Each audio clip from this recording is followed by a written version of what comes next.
Assalamualaikum warahmatullahi wabarakatuh. Nama saya Rasya bin Fakbar dari kelas 9 HL. Pada video ini saya akan mempresentasikan tentang kehadiran Islam di bumi Nusantara.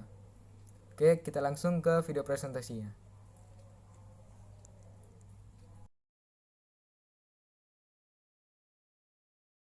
Yang pertama adalah alur perjalanan dakwah di bumi Nusantara. Teori yang pertama yaitu teori Mekah. Menurut teori ini, penyebaran Islam di Nusantara terjadi pada abad ke-7 Masehi. Para pedagang dari Timur Tengah memiliki misi dagang dan dakwah sekaligus. Tokoh yang memperkenalkan teori ini adalah Haji Karya Amrullah atau Hamka. Jadi menurut teori ini, para penyebar agama yang datang dari Mekah itu datang ke Nusantara untuk berdagang, tujuan utamanya.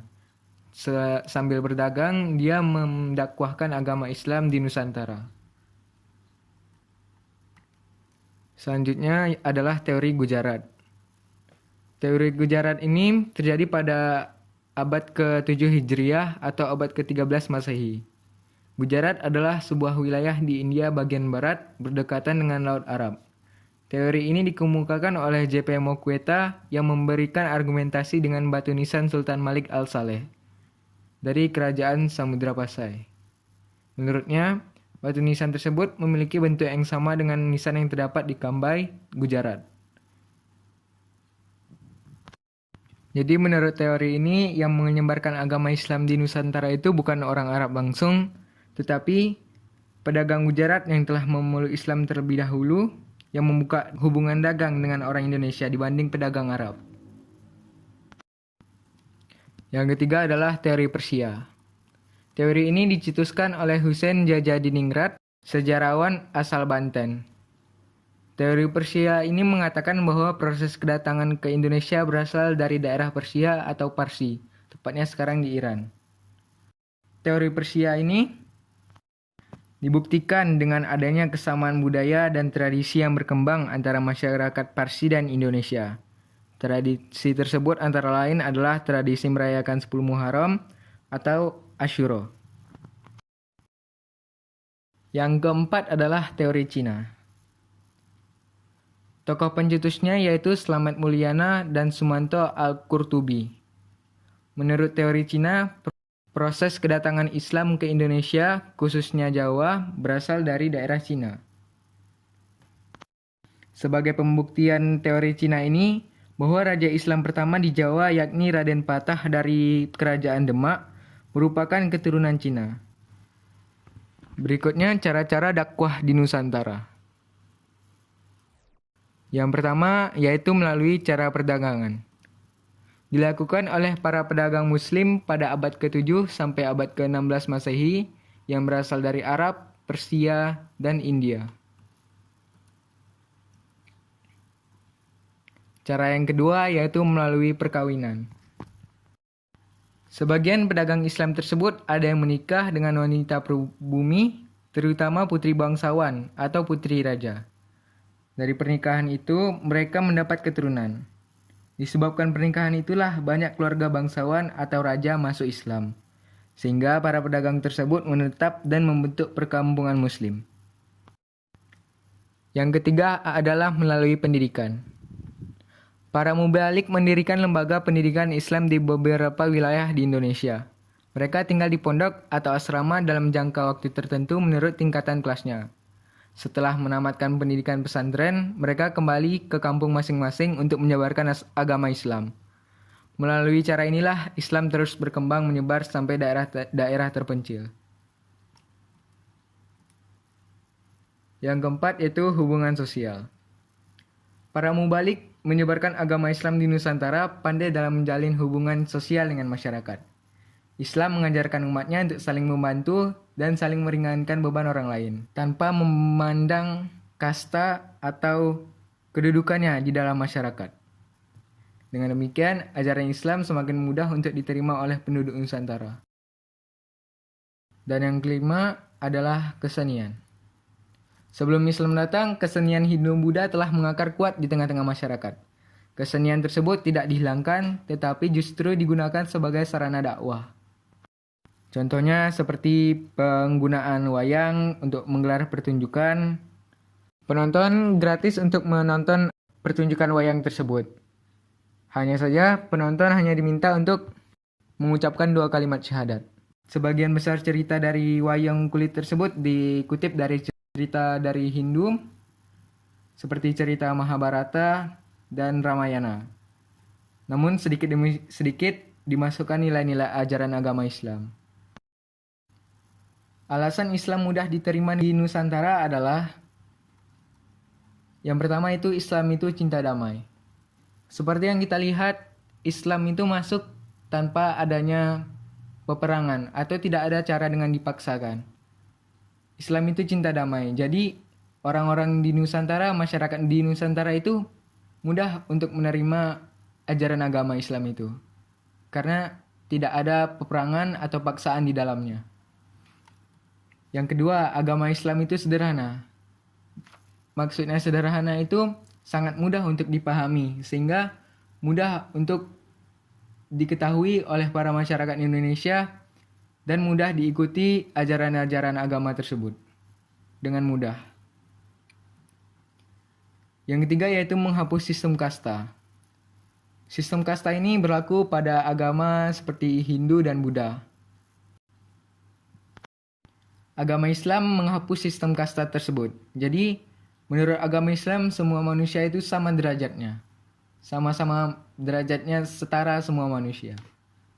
Karena itu, orang-orang yang dulunya beragama Hindu, yang ada sistem kastanya, mereka dapat dengan mudah ikut ke dalam agama Islam. Yang keempat, yaitu syarat masuknya sangat mudah. Syarat masuk Islam itu sangat mudah. Seperti yang kita semua ketahui, syarat masuk Islam itu yaitu mengucapkan 2 kalimat syahadat. Sangat mudah sekali. Yang terakhir adalah kerajaan besar Hindu-Buddha di Indonesia mulai runtuh, seperti kerajaan Sriwijaya dan kerajaan Majapahit. Oleh karena itu, agama Islam jadi lebih mudah untuk masuk ke wilayah Nusantara. Kita masuk ke bagian kerajaan-kerajaan Islam di Nusantara. Yang pertama adalah Kerajaan Samudra Pasai. Kerajaan Samudra Pasai adalah kerajaan Islam pertama di Indonesia. Letaknya di pesisir timur Laut Aceh, Kabupaten Lok Sumawe atau Aceh Utara sekarang. Raja pertamanya adalah Sultan Malik Al-Saleh. Pada tahun 1521 Masehi, kerajaan ini ditaklukkan oleh Portugis. Selanjutnya, kerajaan ini mulai mundur dan berada di bawah kekuasaan Kerajaan Aceh. Pada tahun 1524, Kerajaan Samudra Pasai berakhir. Salah satu bukti berdirinya Kerajaan Samudra Pasai adalah adanya nisan kubur terbuat dari granit asal Samudra Pasai, milik Sultan Malik Al-Saleh. Yang kedua adalah Kerajaan Aceh. Kerajaan Aceh terletak di daerah yang sekarang dikenal dengan nama Kabupaten Aceh Besar. Sultan pertama sekaligus pendiri Kerajaan Aceh adalah Sultan Ali Murayat Shah, yang bekerja sama dengan Portugis. Pada masa pemerintahan Iskandar Muda, Kerajaan Aceh mencapai puncak kekuasaannya. Bandar Aceh dibuka menjadi pelabuhan internasional dengan jaminan pengamanan gangguan laut dari kapal perang Portugis. Sultan Iskandar Muda wafat pada tahun 1636. Sejak ia wafat, Kerajaan Aceh terus-menerus mengalami kemunduran. Yang ketiga adalah Kerajaan Demak. Terletak di Kabupaten Demak, Jawa Tengah. Merupakan kerajaan Islam pertama dan terbesar di pesisir utara Jawa. Didirikan oleh Raden Patah pada tahun 1478 Masehi. Beliau merupakan putra dari seorang Raja Majapahit. Pada tahun 1518, Raden Patah digantikan oleh putranya yang bernama Pati Unus. Pati Unus pernah memimpin armada Laut Demak dalam menyerang Portugis di Malaka. Karena perjuangannya itu, ia mendapat gelar Pangeran Sabranglor. Kekuasaan Kerajaan Demak berakhir pada tahun 1868 Masehi. Joko Tingkir memindahkan pusat pemerintahan dari Demak ke Pajang, dan di sana ia mendirikan Kerajaan Pajang. Yang keempat adalah Kerajaan Pajang. Kerajaan Pajang adalah penerus dari Kerajaan Demak. Terletak di daerah Kartasura, sekarang itu merupakan kerajaan Islam pertama yang terletak di daerah pedalaman Pulau Jawa. Sultan atau raja pertamanya kesultanan ini adalah Jaka Tingkir, bergelar Sultan Hadiwijaya. Yang kelima adalah Kerajaan Mataram Islam. Kerajaan Mataram Islam berdiri pada tahun 1886 dengan pusat kota di sebelah tenggara kota Yogyakarta, yakni Kota Gede. Raja pertamanya adalah Sutawijaya yang bergelar Senapati Ingalaga Sayyidin Panatagama, artinya Panglima Perang dan ulama pengatur kehidupan beragama. Kerajaan ini mencapai puncak kejayaannya pada masa pemerintahan Sultan Agung Hanyakarakusuma. Yang keenam adalah Kerajaan Banjar. Kerajaan ini terletak di Pulau Kalimantan, tepatnya di Provinsi Kalimantan Selatan. Pusat Kerajaan Banjar yang pertama adalah di sekitar Kuin Utara atau yang sekarang terletak di Kota Banjarmasin. Namun setelah keraton di Kuin dihancurkan oleh Belanda, pusat kerajaan dipindahkan ke Martapura. Kerajaan ini berdiri pada tahun 1526 dengan Sultan Suryansyah atau Raden Samudra sebagai Sultan yang pertama. Kerajaan Banjar runtuh pada saat berakhirnya Perang Banjar pada tahun 1905 Masehi. Raja terakhirnya adalah Sultan Muhammad Seman. Yang ketujuh adalah Kerajaan Goa Talo. Kerajaan Goa Talo adalah salah satu kerajaan besar dan paling sukses yang terdapat di daerah Sulawesi Selatan. Di Sulawesi Selatan pada abad ke-16 terdapat banyak kerajaan bercorak Hindu, tetapi yang terkenal adalah Kerajaan Goa, Talo, Bone, Wajo, Sopeng, dan Luwu. Pada tahun 1605, Sultan Alauddin dari Goa masuk Islam, berkat adanya dakwah dari Datuk Sri Bandang dan Sulaiman dari Minangkabau. Sejak saat itu, Kerajaan Goa menjadi kerajaan Islam. Masa kejayaan Kerajaan Goa Talo adalah pada abad ke-16 yang lebih populer dengan sebutan Kerajaan Kembar Goa Talo. Dua kerajaan ini telah menyatakan ikrar bersama. Kesatuan dari kerajaan tersebut disebut dengan Kerajaan Makassar.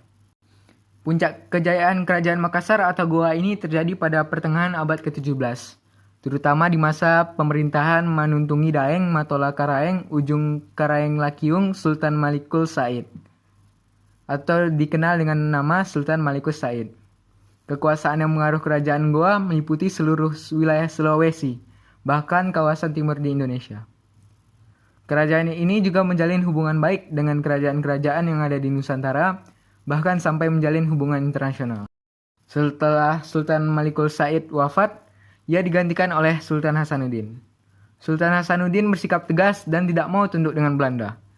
Terjadi pertempuran hebat antara Kerajaan Goa dengan Belanda.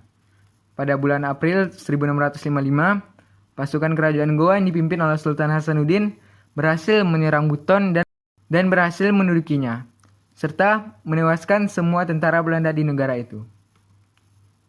Sultan Hasanuddin juga memperluas daerah kekuasaannya dengan menundukkan negara-negara kecil di Sulawesi Selatan, termasuk Kerajaan Bone. Raja Bone, yaitu Arupalaka, diusir dari negerinya.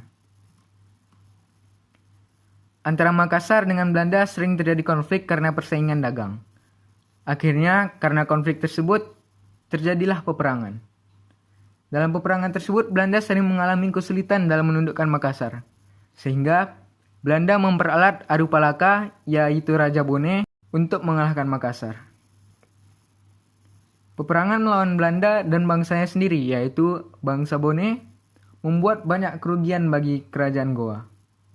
Sejak kekalahan Goa dengan Belanda, terutama setelah hancurnya benteng Somba Opu, akhirnya Kerajaan Goa Talo ini mengalami kemunduran.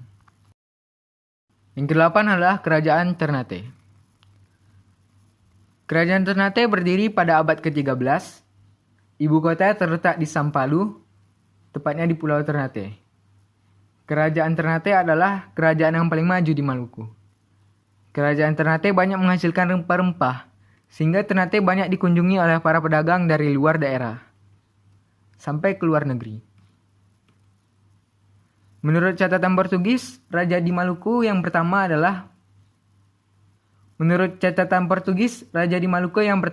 memeluk agama Islam adalah Raja Ternate, yaitu Sultan Marhum, yang masuk Islam karena pengaruh dakwah dari Datuk Maulana Husin.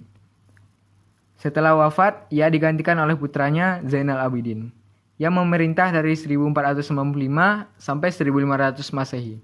Secara berturut-turut, yang kemudian memerintah di kerajaan Ternate adalah Sultan Sirullah, Sultan Khairun, dan Sultan Babullah. Kerajaan Ternate mencapai masa kejayaannya pada masa Sultan Babullah. Karena wilayah yang luas serta perdagangan yang maju, Sultan Babullah mendapat gelar yang dipertuan di 72 pulau. Untuk menjaga keamanan wilayahnya, Ternate memiliki 100 kapal kora-kora. Bersama dengan itu, agama Islam juga tersebar sangat luas.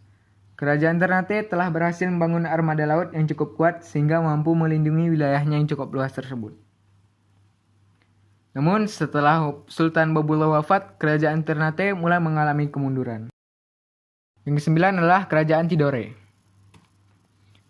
Kerajaan Tidore adalah kerajaan Islam yang berpusat di wilayah kota Tidore, Maluku Utara. Kerajaan ini terletak di sebelah selatan kerajaan Ternate. Raja pertama Tidore adalah Syahadati alias Muhammad Naqol. Kerajaan Tidore merupakan penghasil cengkih yang besar dan sangat laku di pasaran Eropa. Akibatnya, banyak bangsa Eropa yang datang ke Tidore untuk mencari cengkih. Kerajaan Tidore mencapai puncak kejayaannya pada masa pemerintahan Sultan Nuku, yaitu seorang penguasa yang berani dan cerdas. Pada tahun 1800 Masehi, ia menyerang Ternate sehingga Ternate dan Tidore berhasil dipersatukan. Samping itu, ia berhasil mengadu domba Inggris dan Belanda sehingga Belanda dapat diusir dari Maluku dan Inggris tidak mendapat apa-apa, kecuali hubungan dagang biasa.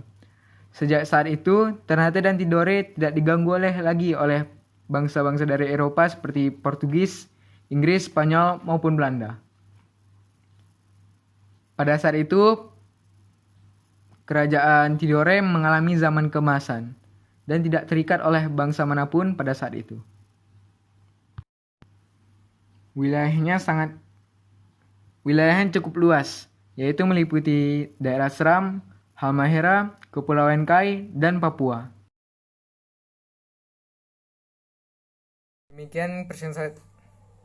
Demikian presentasi saya tentang kehadiran Islam di Nusantara. Bila ada kesalahan pada presentasi saya tersebut, mohon diluruskan di kolom komentar. Terima kasih. Wassalamualaikum warahmatullahi wabarakatuh.